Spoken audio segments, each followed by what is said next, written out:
Maior índice de desenvolvimento humano mundial, Noruega.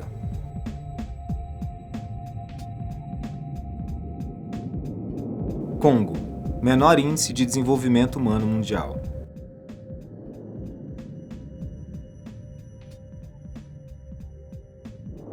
Em um espaço territorial tão pequeno, duas realidades totalmente distintas coexistem.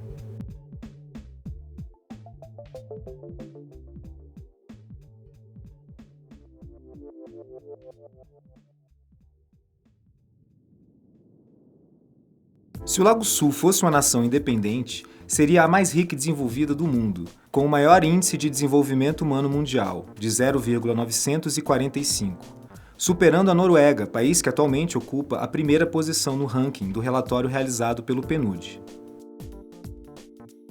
Região Administrativa 16. Abriga cerca de 30 mil habitantes, com renda per capita de quase R$6 mil e renda familiar que chega a quase R$19 mil. Cerca de 40% da renda total da população do Distrito Federal. É uma das maiores concentrações de riqueza em 190 quilômetros quadrados.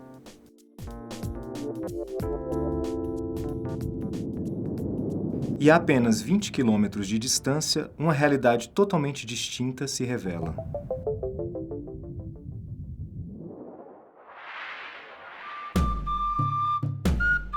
Cidade estrutural. Se fosse uma nação independente, teria um baixo índice de desenvolvimento humano, se comparando à República Democrática do Congo, país que atualmente ocupa a última posição no ranking mundial. Região Administrativa 25. Em apenas 7 quilômetros quadrados, abriga somente cerca de 5 mil habitantes a menos do que o Lago Sul. A renda per capita na cidade é de pouco mais de R$300 e a renda familiar de aproximadamente R$1.300. A região que surgiu de uma invasão em volta do lixão já cresceu bastante, mas problemas relacionados à moradia, à educação e à segurança ainda atingem a população. Brasília, entre as metrópoles brasileiras, é a que tem a maior disparidade em termos de distribuição espacial da renda. Nenhuma outra metrópole tem uma desigualdade tão grande quanto aqui o Distrito Federal. Essa é uma marca de Brasília, uma extrema desigualdade na distribuição espacial da renda. E estamos falando tão somente do quadrilátero, não estamos nem falando aqui do chamado entorno, ou a área metropolitana de Brasília. Em certo sentido, em Brasília, o Estado cria a desigualdade. É importante dizer que Brasília é o F mais desigual do Brasil. O coeficiente de Gini aqui é mais alto do que em qualquer outro estado. E outra coisa que é curiosa é que se você tira Brasília, você vai... Os estados mais ricos, eles são em geral mais igualitários no Brasil. Ou seja, o Nordeste é mais desigual do que o Sudeste. São Paulo é mais igualitário do que o Ceará. Santa Catarina é mais igualitário do que o Piauí. A grande exceção disso é o DF, que é o estado mais rico e mais desigual do Brasil. Mas a desigualdade aqui é causada pelo Estado brasileiro.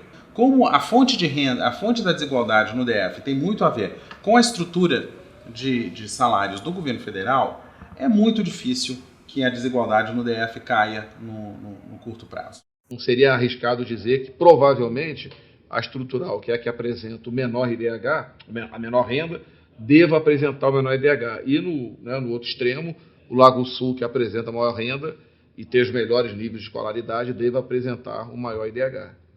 Diante de dois cenários tão desiguais, duas vidas divergem. Meu nome é Bruno Vicente, tenho 25 anos. Eu moro no Lago Sul, nasci em Brasília, já morei em São Paulo, mas meu parte do tempo eu morei aqui em Brasília. Eu tenho uma construtora, trabalho com obra. Também uma consultoria financeira, também faço.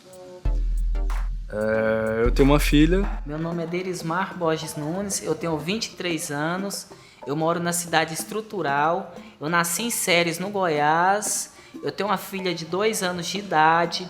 Eu trabalho na Motoponte Honda, estudei até o 2º ano do ensino médio, pretendo fazer uma faculdade de engenharia aeronáutica.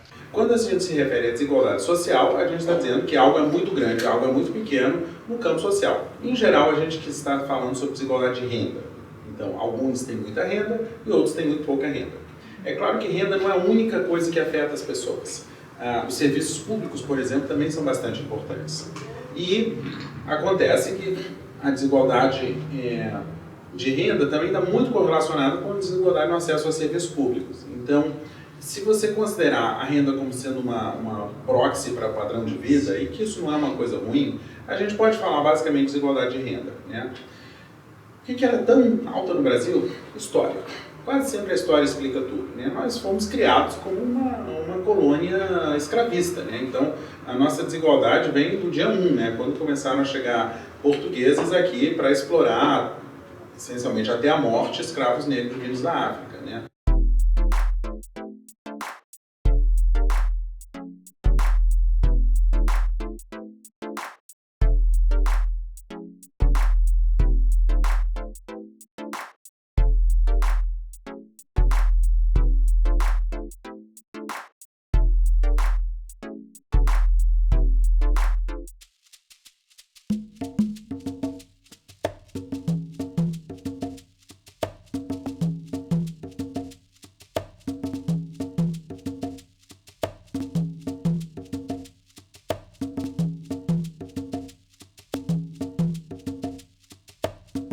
Minha infância... Minha mãe separou do meu pai, eu tinha 2 anos de idade. Meu pai cuidou de mim a vida toda. Minha infância foi boa, meu pai me colocou no colégio. Era custoso, também era muito custoso. Meu pai me corrigia bastante, mas meu pai sempre esforçou para me estudar, brincava normalmente, como qualquer outra criança. Foi boa a minha infância. Nasci aqui em Brasília, fui criado com meu irmão, eu tenho um irmão. A gente morava no Lago já na época. Depois meus pais se separaram bem, quando eu era bem novo. Minha mãe foi para São Paulo e meu pai ficou aqui em Brasília. A gente ficou aqui em Brasília com meu pai um tempo. E depois eu acabei indo para São Paulo ficar com a minha mãe, para não afastar muito. Passei 5 anos com ela lá, só que eu era novo. Aí eu voltei para Brasília e com 15 anos, desde os 15, eu tô aqui de novo e morando com meu pai. Muitos fatores podem causar desigualdade social, mas a educação, ou melhor, a falta dela é a causa mais preocupante. Meu pai, ele nasceu na roça, a vida dele toda foi na roça, entendeu? Minha mãe eu não sei porque ela foi embora, eu tinha 2 anos de idade, então eu não sei quase nada da vida dela. Mas meu pai nasceu na roça, foi criado na roça, trabalhou a vida toda na roça, hoje ele é aposentado, ele recebe 2 salários e vive disso, não trabalha não. Já é aposentado já, meu pai já tá com 76 anos. Meu pai é aposentado da Caixa e a minha mãe é professora na Unip e aposentada do INSS. Ela aposenta esse ano do INSS. Eu parei de estudar por molecagem mesmo, falta de interesse, porque meu pai, ele se esforçou bastante pra me estudar, entendeu? Mas, tipo, eu não me interessava muito. Hoje dá pra me ver que me faz falta, entendeu? Os estudos. Então eu vou terminar o 3º, que foi que eu parei no 2º, e procurar uma faculdade pra me fazer. Fiz administração no CEUB, pós-graduação em finanças no IBMEC. Esse desnível na escolaridade é muito elevado. O Lago Sul tem um padrão de vida, né, que às vezes as pessoas não percebem, mas é um padrão de vida superior ao que a gente observa na Suíça ou na Dinamarca. 85% dos chefes de domicílio do Lago Sul tem nível superior completo, né? E um percentual grande tem mestrado, doutorado. Esse é um percentual, na Dinamarca não chega a 70%. Né? Então, outros indicadores no Lago Sul são superiores aos que a gente vai encontrar nesses países, Noruega, Suíça, Dinamarca, Suécia. Então, o nível do Lago Sul está muito acima da média brasileira. O padrão brasileiro está muito acima. Aí vamos lá para estrutural. É um lugar que tem poucos saneamentos, é uma favela, vamos dizer assim, entre aspas, né? Porque aqui em Brasília não tem aquele sentido de favela, mas é um bairro muito pobre, em que as pessoas têm baixíssima escolaridade, têm pouquíssimo dinheiro. O bairro lá surgiu porque as pessoas catavam lixo, então, para vender aquelas latinhas, aqueles negócios, e surgiu um bairro lá, chamado hoje de estrutural, né? Anseios de um, realidade de outro. Então eu tento construir uma coisa para que possa se sustentar sozinho e eu possa acompanhar de longe. Essa é a minha meta. Mas eu quero poder ter uma qualidade de vida boa sempre, de fazer o que eu quiser sempre, poder ir para onde eu quiser, comer onde eu quiser, vestir o que eu quiser. Acho que isso eu já vivo hoje e é o que eu espero poder fazer sempre. Eu fizesse a faculdade, arrumasse um emprego bom, tivesse minha casa e pudesse dar tudo para minha filha que eu não tive, e que minha filha estivesse sempre estudando e se formasse e arrumasse uma pessoa que fosse, entendeu? Uma pessoa que cuidasse dela. O consumo está cada vez mais em evidência. Hoje, brasileiros de diferentes níveis sociais tentam alcançar padrões de vida muito distantes da sua realidade. Cada vez mais a sociedade brasileira, a gente observa que o consumo de bens, né, de automóvel, né, de uma série de bens, ele anda num ritmo muito maior do que o aumento da renda. Na verdade, as pessoas compraram um modelo de sociedade que é muito o modelo de sociedade americana, né? Então, elas tomam, na verdade, o padrão de vida das classes mais altas como uma espécie de referência e busca se aproximar, muito embora seja, né, enorme essa distância, mas busca alguns elementos de aproximação com esse padrão de vida, né, e com esse padrão consumista. Eu já fui pra Disney quando eu era moleque, eu acho que muita gente já foi. Eu já fui pra Austrália, passei 2 meses lá estudando inglês e viajei para várias cidades lá, foi muito legal, eu era novo, tinha 16 anos, viajei sozinho, foi uma puta experiência. Aqui no Brasil a gente tem apartamento no Rio, eu vou muito pro Rio, lá na Barra. Em São Paulo, a maior parte da minha família mora em São Paulo, meu irmão, minha mãe, meus avós, tios, um caminhão de prima em São Paulo, então eu fico muito em São Paulo também. Mas eu viajo pra ir em algumas festas assim no ano. Pelo menos uma vez por mês eu acho que eu viajo. Eu conheço Bahia, eu conheço, Piauí eu conheço, Maranhão eu conheço, Tocantins e o Goiás. Eu tenho muita vontade de conhecer assim, os Estados Unidos. A migração de pessoas para o DF é um dos motivos causadores da crescente taxa de desigualdade social. Brasileiros saem de pequenas cidades em busca de melhores condições de emprego e de vida nos grandes centros urbanos, como Brasília. Emprego, né? Aqui o DF ele é melhor de emprego do que onde eu morava, hein? Como é cidade de interior, é mais difícil de arrumar emprego. E como eu já tinha uma filha, estava ruim de arrumar emprego, aí eu vim para cá, porque aqui tem como eu trabalhar e sustentar minha filha. O único modo da desigualdade cair a curto prazo aqui é a gente ter algum tipo de limite na migração, né?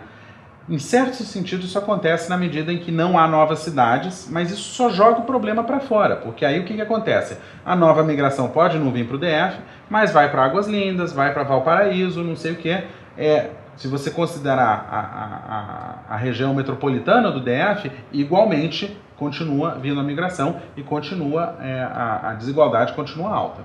Ixi, é tanta coisa que eu já trabalhei. Eu faço serviço de pedreiro, algumas coisas eu faço. Já trabalhei em coleta de lixo. Eu trabalhei em muita coisa, tem muitas que eu nem lembro, mas já tem muito tempo. Eu já trabalhei, mas eu estagiei em 3 lugares, foram 3 órgãos públicos. E eu não... Foi legal, mas não é o que eu quero para mim. Como eu tenho uma construtora, eu convivo muito com pedreiro, com pintor, com eletricista. E quando eu construí um condomínio em Águas Lindas, a gente tinha que acordar bem cedo, pegar o pessoal cedo na obra, sair de lá tarde, pegar a estrutural fechada e... aí comprar material e carregar no carro, até por isso que eu tenho 2 carros. Eu tenho um Camaro, que não dá pra ficar carregando material de construção nele nem nada. Aí quando eu tenho... Às vezes eu chego em casa, tô cheio de gesso e, sei lá, argamassa suja, assim, parecendo um peão, mas eu gosto, eu acho bem legal.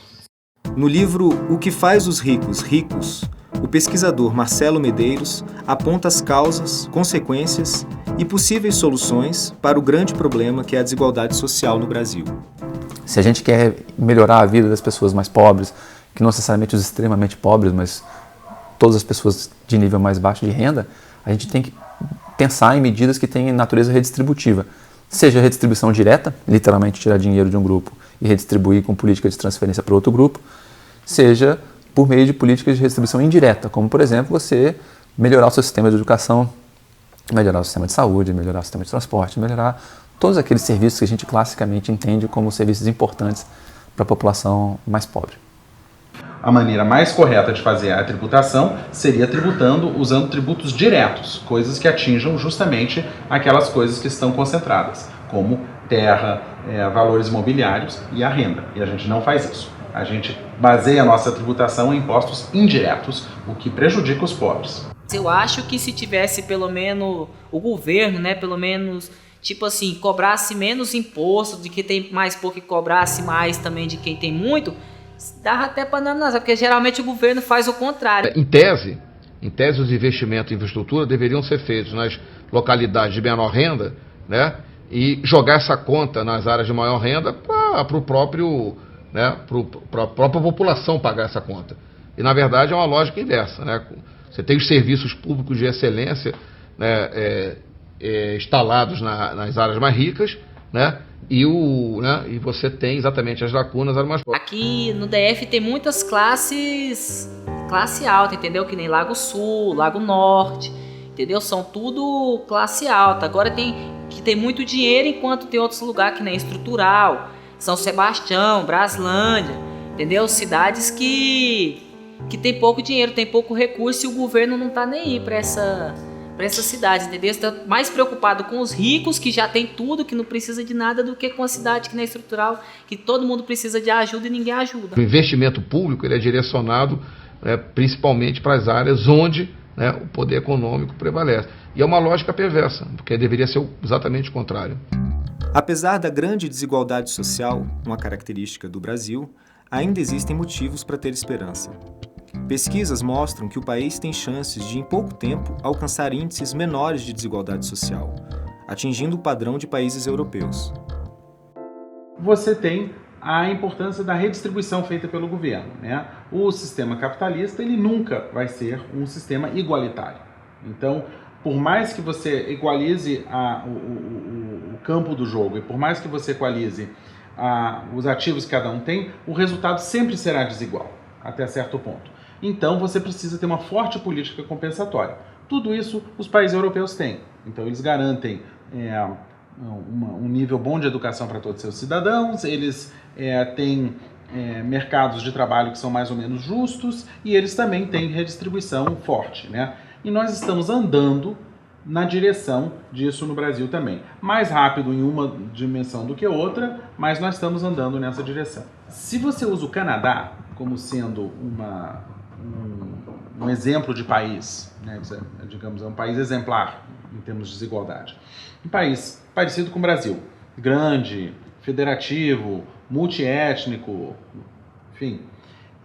Nós conseguiríamos chegar na desigualdade do Canadá, se a nossa queda de desigualdade continuar conforme ela vem caindo, em 20 anos.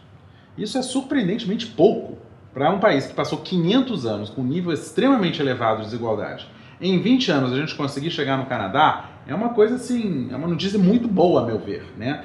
Nada é impossível. Para aqueles que têm vontade e se esforçam para conseguir aquilo que ele quer, ele sempre consegue. Ele só não pode desistir.